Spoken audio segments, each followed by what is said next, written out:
So what is sole source authority and why does it matter to you? Well, stick around and we're going to talk about that on tonight's episode.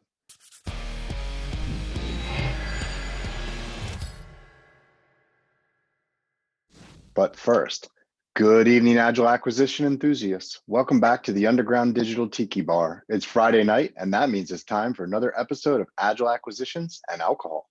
Cheers. Okay, so recently someone asked me, what is sole source authority and why does it matter? And so I thought I would share the answer with all of you so we can all learn together. So sole source authority talks about actually the requirement for competition, or the opposite of, which comes under the Competition and Contracting Act. That's the requirement for the federal government to, whenever possible, compete acquisitions to ensure that the taxpayers are getting the best value for their money. And as well, that the agencies are getting the best vendor to perform the service or deliver the products. So the Competition and Contracting Act and the exceptions to that are what leads you to sole source authority. And under the FAR acquisitions, or Federal Acquisition Regulations, you want to look to FAR Part 6.302. And those are your exceptions to FAR competition. And they range from a variety of things of only one responsible source to statutory exceptions to competition. And some of those statutory exceptions to competition we've talked about before, which include like small business set-asides. Only one responsible source is probably the most commonly used rationale for an exception to competing or for a sole source justification. And that's when market research, which is performed under FAR Part 10, has indicated that, as the provision suggests, only one source is capable of delivering that capability within the constraints of the requirement. So typically you'll see a J&A or a justification and approval will be written as prescribed to authorize the agency to avoid using competitive methodologies for selecting a vendor. And part of that process, which includes a synopsis that'll be posted on the government point of entry, or beta.sam.gov, where the government is informing industry of its intent to do a sole source acquisition. Other forms of sole source justifications include urgent and compelling, or for critical infrastructures, or required sources. And this is all within the FAR construct. When you get outside of the FAR for other transactions, it's a whole nother conversation. Save that mostly for another video, just to say other transactions do not require competition. They're not subject to the Competition and Contracting Act. However, USC 2371B talks about the fact that if you do compete it, you have the ability to sole source then the follow-on for the prototype effort. And that can be either within the FAR or outside of the FAR. So that's just kind of a fundamental level setting on what sole sourcing is. Why it matters is when you think about the acquisition process, it can be a very lengthy process. In its sort of like worst case scenario, it can range from 1 to 5 years when you go from requirement setting all the way to competition, selection, and notification.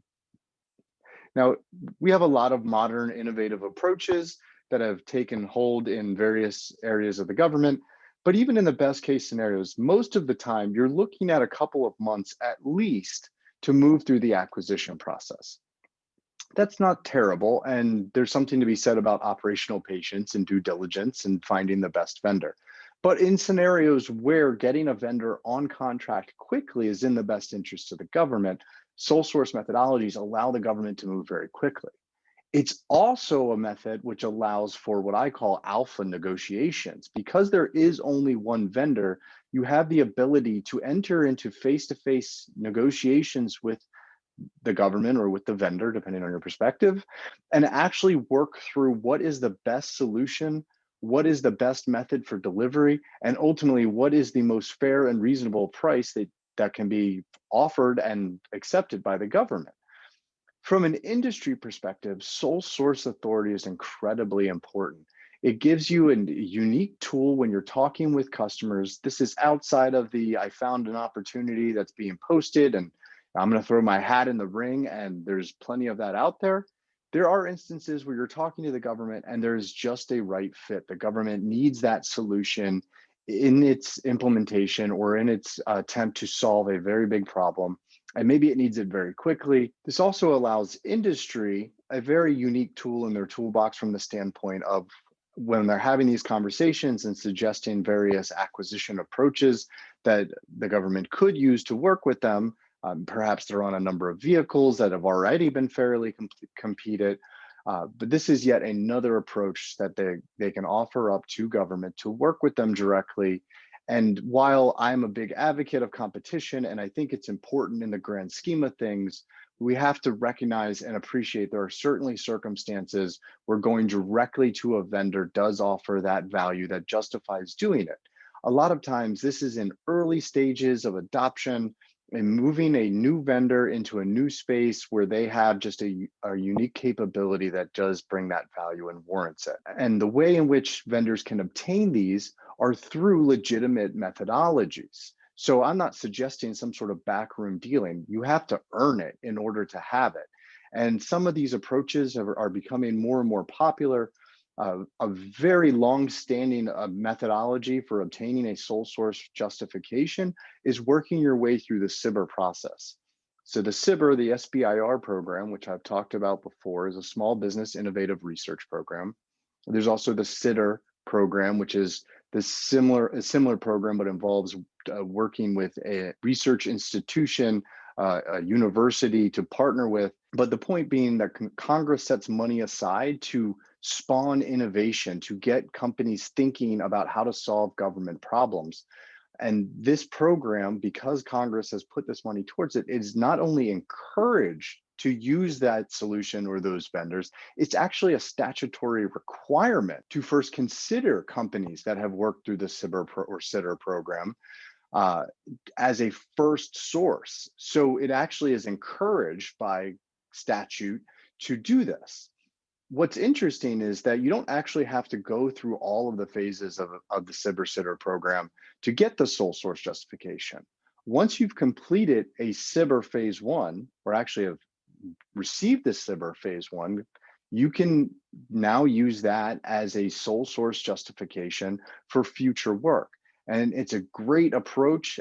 Parts of the government are getting very savvy about using this capability. Like I said, it's been around for a long time, but it's growing in popularity. There are offices within GSA which are set up just to create follow on what's called SBIR phase 3, the commercialization aspect of the SBIR program, where money doesn't come from Congress anymore, but the statute or the statutory sole source justification continues. Other methods where you can obtain this continuous sole source authority is when you've gone through, as I mentioned before, the competitive other transaction acquisitions. So long as you originally competed that, you now have that sole source justification. I also touched on the small business set-asides, 8As can be sole sourced as well. So again, these are legitimate, appropriate methodologies where industry and government can work directly together and bypass that very long and often painful process of competition for very good reason, all of which was intended when these sort of methodologies and exceptions to CICA were created. So there you have it. That's sole source justifications and why it matters to you on both industry and government side of the house. And also a couple of tips on how you can get into a sole source exception situation where you now have that tool in your toolbox.